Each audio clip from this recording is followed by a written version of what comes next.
Protect. दोस्तों agree protect जो product है वो एक बायो इनहेंसर है, हिंदी में उसको कृषि जैव संवर्धक बोलते हैं।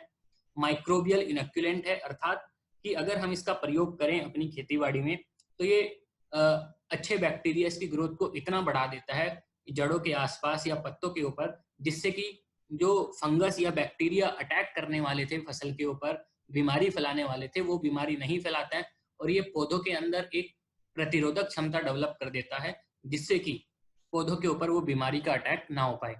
तो सिस्टेमिक के तौर पे भी काम करता है, अर्थात एग्री प्रोटेक्ट जो है वो पौधों के अंदर जाके भी काम करता है।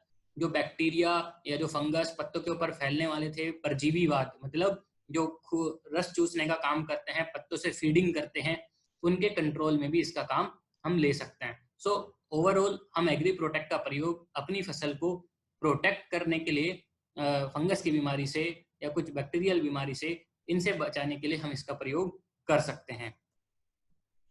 कुछ बीमारियों के नाम हैं जैसे कि blast, brown leaf spot, mildews, root rots, stem blight. ये कुछ बीमारियां हैं जिनके खिलाफ ये रोग प्रतिरोधक क्षमता को फसल की बढ़ाता है। पूरी तरीके से एक ऑर्गेनिक प्रोडक्ट है। इसके जो रक्षा शक्ति है वो पौधों को सूरज की वजह से या गर्मी की वजह से जो स्ट्रेस होता है उससे भी बचाने का काम करती है और पौधों के अंदर फोटोसिंथेसिस प्रक्रिया को भी बढ़ाने का काम करती है।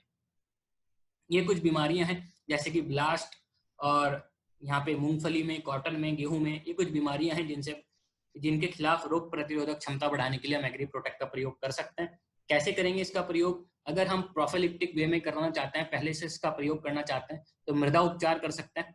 हम खेत को जब जुताई करने वाले हैं तो जुताई करने से पहले हम 500 ग्राम से 1 किलो प्रति एकड़ के हिसाब से 100 किलोग्राम पकी हुई गोबर की खाद के साथ मिला के इसको खेत में डाल सकते हैं।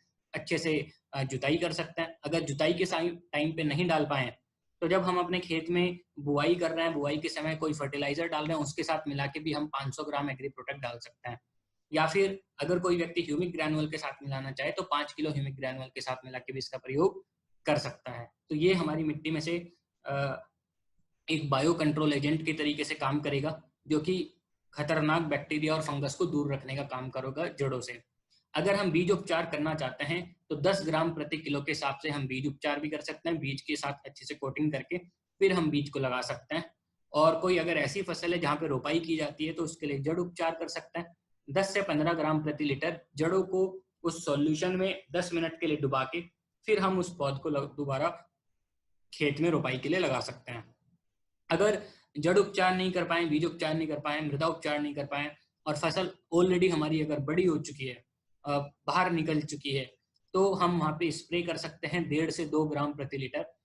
जो 90 से 120 दिन की फसल रहती है उस फसल चक्र में कम से कम 2 बार हम प्रयोग कर सकते हैं।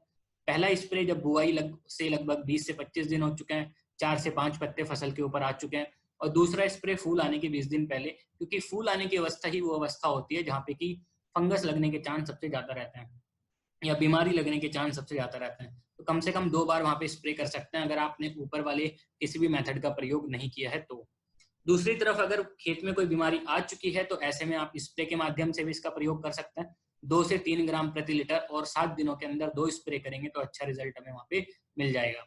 आमतौर पर अगर हम 15 लीटर का टैंक स्प्रे कर रहे हैं तो 10 ml एग्री BSC और 40 ग्राम एग्री प्रोटेक्ट मिला के हम वहाँ पे स्प्रे कर सकते हैं। याद रखिएगा 7 दिन में 2 स्प्रे 82 और प्रोटेक्ट दोनों को मिला के, जिससे कि हमें अच्छा रिजल्ट वहाँ पे मिल सके। कभी आपके सामने कोई क्वेश्चन आता है कि हम प्रोटेक्ट को किसी फर्टिलाइजर के साथ मिला के डाल सकते हैं कि यस, आप डाल सकते हैं। अगर आप बुआई के समय DAP यूरिया डाल रहे हैं उसके साथ भी मिला के इसका प्रयोग कर सकते हैं।